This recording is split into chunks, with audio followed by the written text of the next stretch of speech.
Okay, so let's go ahead and continue on. And what we're going to do is go ahead and open up the UV editor again for this same object we've been working with. Because in here there are a few other things we need to take a look at. So I'm going to go ahead and move these around just a little bit, zoom out so we can see it all.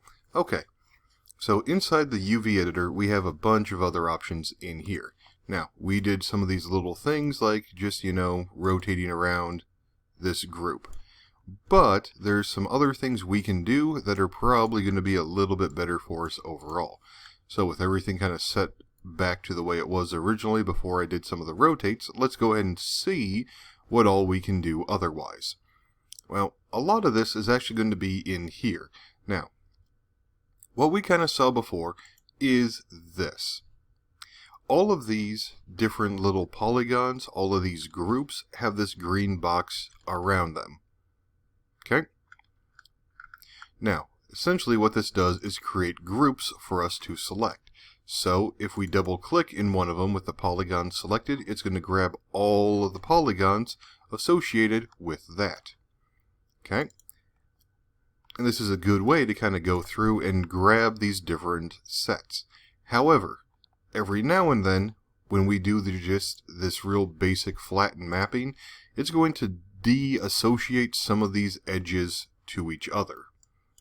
Now, how do we know when that happens? Well, it's pretty much like this. If we select something, and I can see it here on mine, this blue edge here represents these stitching points. Now, I call stitching because we have actual stitches here. And this is what we want to take a look at next. So here's what I'm going to do. These blue edges essentially represent the edges that are associated with each other. So if I choose just my edge here, and I grab this, it's going to show me the edge that most closely represents where it is supposed to connect.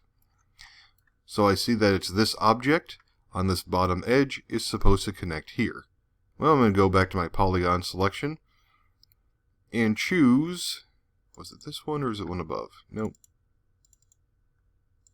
There we go, this one. Now, here's one other thing we can do. So I'm having to double click to get all of them, but there are times where we just want to get all of them. Down here, this object, select by element UV, essentially lets us with one click just go ahead and grab the entire selection.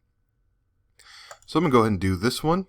I'm going to grab that, and I'm going to move it up here. And you'll note these polygons, these UV collections, can be on top of each other. But that's not what I want to do for right now.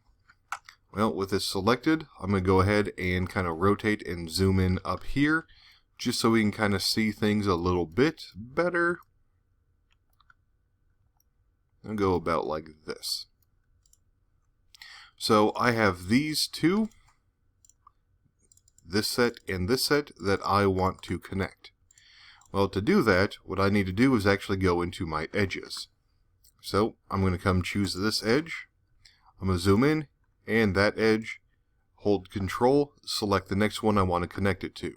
And what I'm going to do is this. I'm going to stitch to target. And you'll see that it, for the most part, has reworked this mesh into combining with each other. So now, this is all just one movable object. And what I do to one is going to keep it with the other. Now, that said, it does create a little bit of difficulty in here based on how everything is kind of now trying to connect with each other. And it does have a bad tendency, as you can kind of see here, to kind of stretch a couple of these polygons.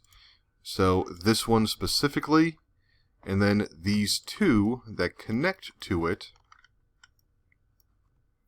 are now distorted just a little bit.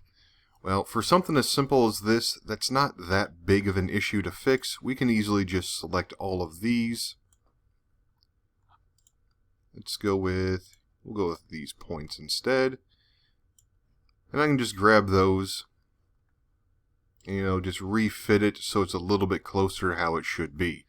But sometimes it won't be that easy.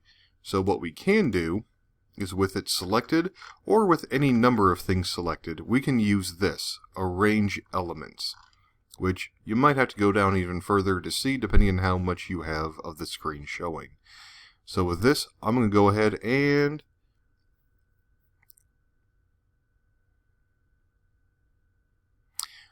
just choose Pack Custom, and it's going to try to rework it.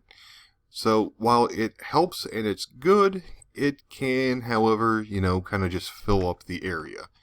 So I'm going to hit undo, select everything, and I'm going to try it again. Pack Custom, and now it's going to do its best to fix and rearrange everything again, now based on this full size of the UV map, mixed with what it can fit based on the new stitching. So the Arrange Elements lets you go ahead and fix things just a little bit better, and you can see every time you click it, or at least for a couple times, it'll rework everything to try to find the best solution for it. So if you have to fix things that are bound together that shouldn't be, we can stitch them back, or we can choose things on certain edges and do the exact reverse. So I'm going to come in here, and you know what, let's find a better one.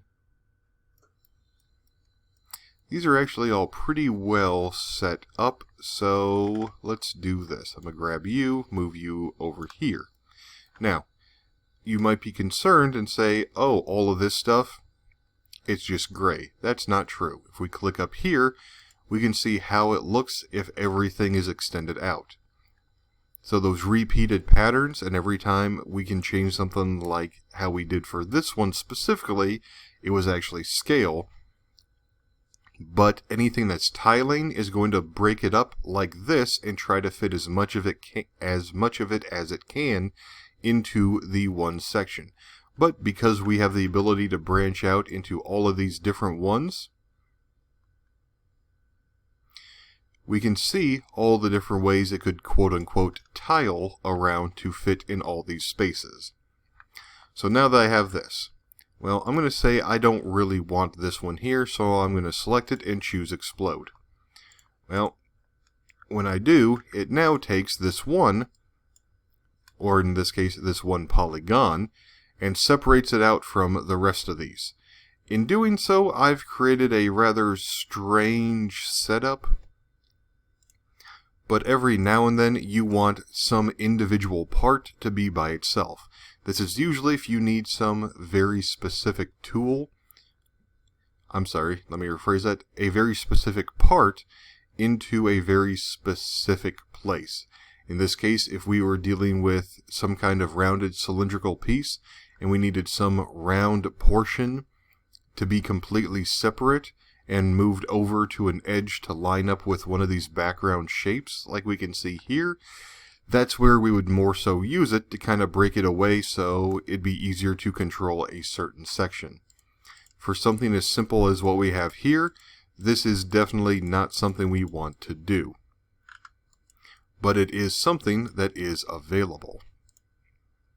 So I'll reset all that, get everything good again, and okay, overall I'm happy with the UV mapping setup. Now, in the future, when we go through, we will have specific maps and creations, and we will do what we can to set things up very specifically. But that will be in the future. For now, let's go ahead and take a look at art itself in order to continue on and make it render just a little bit more pretty. So I'm going to go ahead and stop this video, make this one a little bit short, and then the next one we will take a look at art itself.